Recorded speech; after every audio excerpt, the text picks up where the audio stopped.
خوبصورت کہانی 420۔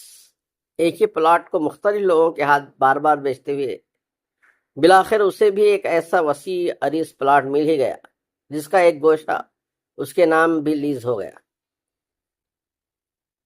420 راشد سعید کی کہانی۔ آج میں اس جگہ ہوں، اس میں نہ جانے کتنے مجبور آدمیوں کی آہیں اور بددعائیں شامل ہیں۔ میں اس انجام کا صحیح طور پر مستحق تھا۔ میں نے ہزاروں آدمیوں کو فلیٹ اور پلاٹ دینے کا سبز باغ دکھا کر ان سے ان کے گاڑے پسینے کی عمر بھر کی کمائی لوٹی ہے۔ لاکھوں روپے کمانے کے باوجود آج میں تنہا ہوں اور جیل کے اندر ہوں۔ نہ جانے کب مجھے باہر کی دنیا دیکھنا نصیب ہوگی۔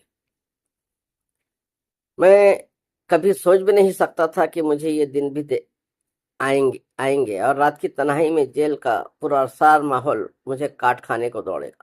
کہاں جگمگاتی شاہراہوں اور گلیوں میں دوستوں کے ساتھ رنگینیوں میں گزارنے والا بے فکر نوجوان، اور کہاں رات کے سناٹے میں جیل کی تنگ کوٹری میں بند تنہا انسان۔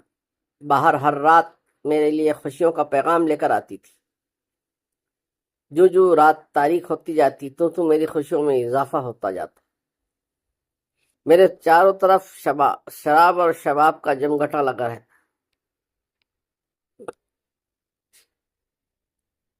میں بھی دوسروں کی کمائی دونوں ہاتھوں سے لٹاتا تھا۔ ان دنوں میں یہ سوچتا تھا کہ کون سا میں محنت کر کے کماتا ہوں جو سنبھال کر رکھ۔ میرے جاننے والے لوگ مجھے کسی رئیس خاندان کا فرد سمجھتے تھے۔ میں نے کبھی بھی ان پر اپنی حقیقت ظاہر نہیں ہونے دی۔ آج جب کہ میں اپنے انجام کو پہنچ گیا ہوں تو سوچتا ہوں کہ میرے ضمیر کا یہ بوجھ کس طرح اترے گا۔ میں سرگودا کے ایک نہایت ہی معمولی خاندان سے تعلق رکھتا ہوں۔ میرے والد بٹائی پر زمین لے کر اس پر کاشت کیا کرتے تھے، جس کی اتنی آمدنی ہو جاتی تھی کہ ہم لوگ کسی کے آگے ہاتھ پھیلائے بغیر عزت و آبرو سے اپنا وقت گزار رہے تھے۔ میرے والد کی شروع ہی سے بڑی تمنا تھی کہ پڑھ لکھ کر میں بہت بڑا آدمی بن جاؤں۔ میرا اور کوئی بہن بھائی تو تھا نہیں، اس وجہ سے ان کی ساری شفقت اور توجہ میری ذات پر مرکوز تھی۔ انہوں نے مجھے ایک سرکاری اسکول میں داخل کروا دیا۔ ان کے نزدیک ایک بڑا آدمی پٹواری یا تھانے دار تھا۔ وہ اکثر پیار سے میرے سر پر ہاتھ رکھ پھیرتے ہوئے کہتے، میں اپنے بیٹے کو یا تو تھانے دار بناؤں گا یا پھر پٹواری۔ شاید ان کی اس سوچ کی وجہ سے وہ احساس کمتری ہو کہ جب بھی کوئی پٹواری یا تھانے دار اچانک گاؤں میں آ نکلتا تو سارے گاؤں کے چھوٹے بڑے سب اسے اس طرح جھک جھک کر سلام کرتے تھے جیسے وہ کوئی دیوتا ہو۔ اور ہمارے گاؤں کے زمیندار صاحب تک، جن کا ہمارے گاؤں میں توتی بولتا تھا اور جن کے آگے کسی کو نظریں اٹھانے کی جرت بھی نہیں ہوتی تھی، بڑے احترام اور تعظیم سے ان کو اپنی حویلی میں لے جاتے اور ان کی خاطر مزارات کرنے کے بعد جب وہ جانے لگتے تو انہیں پکی سڑک تک، جو ہمارے گاؤں سے 1.5 فرلانگ کے فاصلے پر تھی، چھوڑنے جاتے۔ آج مجھے یہ سب باتیں سوچ کر ہنسی آتی ہے کہ گاؤں والے بھی کتنے بھولے ہوتے ہیں۔ ان کے نزدیک معمولی اہلکاروں اور افسروں کی کتنی اہمیت ہوتی ہے۔ آج بھی مجھے اچھی طرح یاد ہے کہ ایک دفعہ ایک نوجوان لڑکا جو تحصیل کے تھانے میں بحیثیت تھانے دار کے تعینات تھا، ایک دن اچانک گھوڑے پر سوار ہو کر ہمارے گاؤں میں نکل آیا۔ دوپہر کے وقت گاؤں میں سناٹا ہوتا، اس لیے کسان وغیرہ جو صبح سویرے سورج نکلنے سے پہلے ہی کام پر لگ جاتے تھے، تھکن سے چور ہو کر درخت کی چھاؤں میں چند لمحے سستانے کے لیے آنکھیں بند کر کے پڑے رہتے ہیں۔ اکا دکا عورتیں البتہ اپنے والد اور شوہروں کو زمین پر انہیں کھانا پہنچا کر واپس آتی ہوئی دکھائی دیتی ہیں، یا پھر ندی کے کنارے نہانے دھونے میں مصروف ہوتی ہیں۔ دوپہر کے وقت تالاب کو، جسے ہمارے گاؤں والے ندی کہتے ہیں، کے قریب کسی مرد کو جانے کی اجازت نہیں ہوتی۔ ایک دن میں ابھی اسکول سے آ کر بیٹھا ہی تھا کہ باہر سے شور و غل کی آوازیں آئیں۔ میں گھبرا کر باہر نکلا کہ پتہ کروں کیا بات ہے، تو معلوم ہوا کہ زمیندار کی لڑکی ناجو پر ندی کے کنارے جو وہ نہا رہی تھی، تھانے دار نے دست درازی کی۔ یہ سن کر تو میں کانپ ہی اٹھا، اس لیے کہ زمیندار بہت ہی ظالم اور جابر آدمی تھا۔ معمولی سی بات پر وہ مزاروں اور نوکروں کو بے دردی سے مارتا تھا کہ دیکھنے والا لرز اٹھتا تھا۔ گاؤں کے لوگوں کہ ہجوم میں تھانے دار بڑی بے فکری سے گھوڑے پر بیٹھا سگریٹ پی رہا تھا۔ اتنے میں زمیندار آتا نظر آیا تو اسے دیکھ کر سب لوگ ادھر ادھر ہو گئے۔ گاؤں کے ایک معزز بوڑھے آدمی نے آگے بڑھ کر زمیندار سے تھانے دار کی زیادتی کی شکایت کی اور اسے ساری بات بتائی۔ ناجو پہلے ہی گھر پہنچ کر زمیندار کو ساری حقیقت بتا چکی تھی، مگر زمیندار نے اس بوڑھے آدمی کو ڈانٹتے ہوئے کہا، تم یہ کیا بکواس کر رہے ہو؟ خواہ مخواہ بیچارے تھانے دار صاحب پر الزام دھر رہے ہو۔ یہ تو بہت شریف آدمی ہے۔ ناجو نے مجھے بتلایا ہے کہ انہوں نے عین موقع پر اسے بچا لیا، ورنہ گاؤں کے زمیندار کے آدمی اسے اغوا کر کے لے جاتے۔ یہ سن کر تھانے دار کی بتی سی نکل آئی۔ وہ گھوڑے سے اتر کر زمیندار کے کندھے پر ہاتھ رکھتے ہوئے بولا، وہ تو اچھا ہوا کہ میں اچانک اس طرف نکل آیا، ورنہ آج آپ اپنی لڑکی سے ہاتھ دھو بیٹھتے۔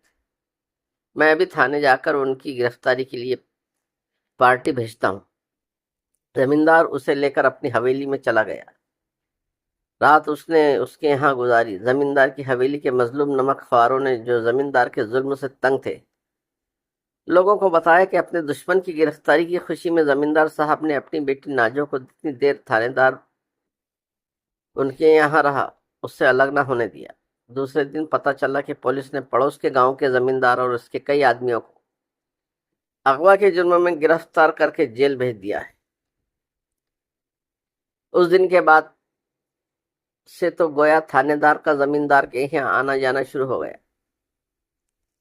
وہ ہفتے میں 2-3 دن انہی کے یہاں گزارنے لگا۔ تھانے دار سے تعلقات کی وجہ سے زمیندار کا ظلم گاؤں والوں پر اور بڑھ گیا۔ وہ جسے چاہتا گرفتار کرا دیتا، جسے چاہتا چھڑا لیتا، اور پھر گاؤں کے لوگوں نے ناجو کے جسم میں نمایاں تبدیلی ہوتی دیکھی تو انہیں تشویش ہوئی۔ ناجو کی کوئی سہیلی جب ناجو سے اس تبدیلی کے بارے میں پوچھتی تو وہ بے پرواہی سے کہہ دیتی، تمہیں پتہ نہیں کہ میں تھانے دار کی بیوی ہوں، اور شادی کے بعد عورت میں یہ تبدیلی تو ہوتی ہی ہے۔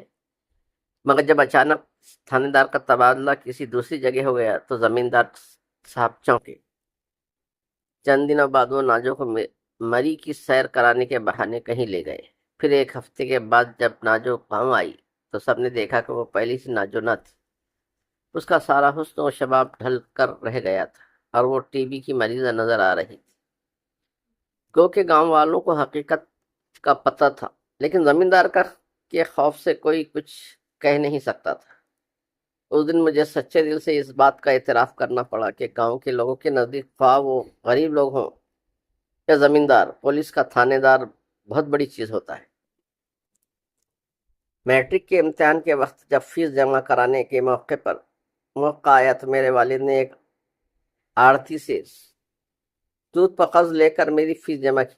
میرے پاس تو کورس کی پوری کتابیں بھی نہیں تھی، دوسرے لڑکوں سے لے کر پڑھتا تھا۔ اسے میرے والدین کی دعاؤں کا نتیجہ کہیں یا میری خوش قسمتی کہ میں امتحان میں B گریڈ سے پاس ہو گیا۔ گو میں چاہتا تھا کہ میں مزید تعلیم حاصل کروں، لیکن گھر کے حالات کو دیکھ کر میں نے سوچا کہ کسی جگہ ملازمت کر لوں اور اس کے ساتھ ساتھ پرائیویٹ طور پر تعلیم کا سلسلہ بھی جاری رکھوں۔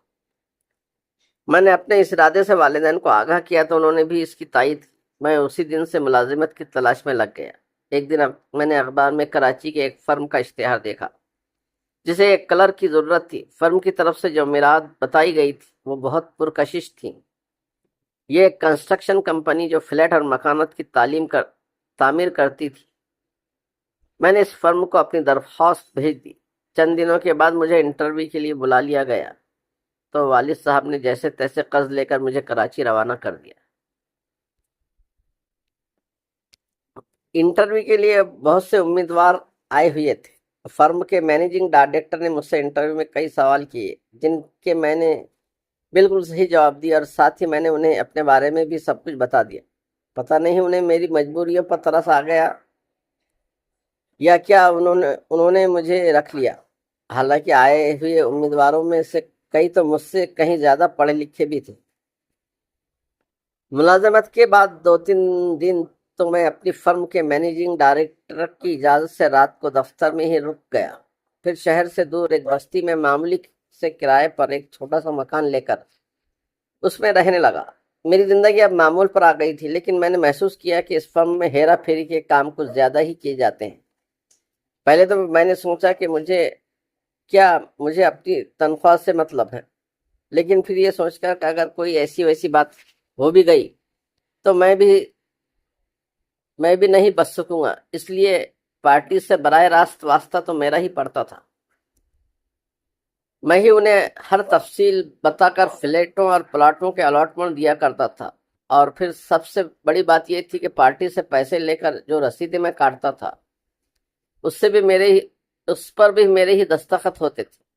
ایک دن میں نے ہمت کر کے اپنے مینیجنگ ڈائریکٹر سے کہہ دیا، جو کام میں یہاں کرتا ہوں اس میں اگر کوئی ایسی ویسی بات ہو گئی تو اس کی ساری ذمہ داری تو میری ہی سر ہوگی، اس لیے کہ پارٹیز کو قائل کر کے ان سے پیسے لے کر رسیدیں دینے تک ان کے سامنے میں ہی ہوتا ہوں۔ یا تو یہ کام آپ خود کریں، یا پھر اگر آپ مجھ سے ہی یہ کام کرانا چاہتے ہیں تو میری تنخواہ میں اضافہ کر دیں۔ یہ سن کر پہلے تو وہ بہت جزبز ہوئے، پھر جب میں نے ملازمت چھوڑنے کی دھمکی دی تو وہ اس بات پر راضی ہو گئے کہ میں جس پارٹی کو کلی طور پر ڈیل کروں گا اس سے لیے گئے پیسوں میں سے 25% کمیشن میرا ہوگا۔ اس معاہدے کے بعد مجھے کافی آمدنی ہونے لگی۔ کچھ عرصے بعد میرے پاس کافی رقم اکٹھی ہو گئی، اور جب اس کام سے پوری طرح آشنائی ہونے کے ساتھ ساتھ متعلقہ سرکاری دفاتر کے اہلکاروں کے ساتھ بھی میرے اچھے تعلقات ہو گئے تو میں نے اپنے ذاتی کاروبار کرنے کی ٹھان لی۔ میں نے شہر کے ایک اچھے کاروباری علاقے میں آفس لے کر چند ایکڑ زمین ایڈوانس دے کر پٹے پر حاصل کر لی، اور بینک سے قرضے کے لیے درخواست بھی دے دی۔ زمین کی پلاٹنگ کرا کے میں نے اس کو فروخت کے لیے ٹی وی اور اخبارات کے ذریعے خوب تشہیر کی۔ پلاٹوں کی قیمتیں میں نے انتہائی مناسب رکھی تھی، جس کا نتیجہ یہ ہوا کہ دوسرے ہی دن سے میرے دفتر میں پلاٹ کے خریداروں کا ہجوم لگ گیا۔ کئی دن بعد یہ عالم ہو گیا کہ بہت سے خریدار تو ایک مشت پوری قیمت دے کر پلاٹ خریدنے کے لیے آنے لگے۔ میں نے ایک پلاٹ کے الاٹمنٹ آرڈرز اور رسیدیں 50 آدمیوں کو دے دی۔ میرے پاس روزانہ نوٹوں کی بارش ہونے لگی، جسے میں نے بڑی فراخ دلی سے شراب اور شراب کی نظر کرتا رہا۔ میرے گرد دوستوں اور حسیناؤں کا جمگٹا رہنے لگا۔ آج میں سوچتا ہوں اگر میں اس وقت شراب اور شباب کے چکر میں نہ پڑتا تو تھوڑے ہی عرصے میں میرے پاس لاکھوں روپے کی رقم آئی تھی۔ وہ لے کر میں کسی دوسری جگہ جا کر کوئی جائز کاروبار شروع کر دیتا تو ایک تو میں آج یہاں نہ ہوتا، دوسرا میرا جائز مستحکم کاروبار ہوتا جو زندگی بھر کے لیے میری روزی کا ذریعہ بنتا۔ مگر بغیر محنت کے کمائی ہوئی اس دولت نے مجھے اندھا کر دیا تھا، اور میں یہی سمجھ رہا تھا کہ یہ سلسلہ ہمیشہ ہی چلتا رہے گا اور میں لوگوں کو لوٹ کر اپنی جیبیں بھرتا رہوں گا۔ ایک دن میں اپنے آفس میں بیٹھا تھا کہ دو پارٹیاں آ گئی۔ ان دونوں کو میں نے ایک ہی پلاٹ کا الاٹمنٹ آرڈر اور پرمیشن لیٹر دیا ہوا تھا۔ اس پلاٹ پر مکان کی تعمیر کے سلسلے میں ان دونوں پارٹیوں کی آپس میں لڑائی بھی ہو چکی تھی اور معاملہ تھانے تک پہنچ چکا تھا۔ میں نے ان دونوں پارٹیوں سے یہ کہہ کر کام کے رش کی وجہ سے غلطی سے ڈیل الاٹمنٹ ہو گئی ہے، میں آپ کو اس کے بدلے دوسرا پلاٹ دیے دیتا ہوں۔ مگر دونوں ہی پارٹیاں بڑی ہڈرم تھی، کہنے لگی تم نے ہمارے ساتھ فراڈ کیا ہے، اب تو اس کا فیصلہ عدالت میں ہی ہوگا۔ پولیس کو وہ اپنے ساتھ لے کر آئے ہوئے تھے، وہ مجھے گرفتار کر کے تھانے لے گئی اور پھر میرے خلاف دفعہ 420 کا پرچہ کاٹ کر مجھے لاک اپ میں بند کر دیا گیا۔ دوسرے دن کے اخبارات میں گرفتاری و جرم کے بارے میں خبریں آئی تو ہزاروں لوگ اپنے اپنے الاٹمنٹ آرڈر لے کر تھانے پہنچ گئے اور میرے خلاف پرچے کٹتے چلے گئے۔ عدالت میں مجھے مقدمہ چلا، جہاں سے مجھے 40 سال کی قید اور 20 کروڑوں کی سزا دے کر جیل بھیج دیا گیا۔ آج میں ایک وسیع پلاٹ پر تعمیر جیل کی ایک چھوٹی سی کھولی میں اپنی قید کی زندگی گزار رہا ہوں۔ ویڈیو پسند آئے تو لائک، شیئر اور سبسکرائب کریں۔ سننے کا بہت شکریہ۔ ملتے ہیں اگلی ویڈیو میں، تب تک کے لیے اجازت دیجیے۔ خدا حافظ۔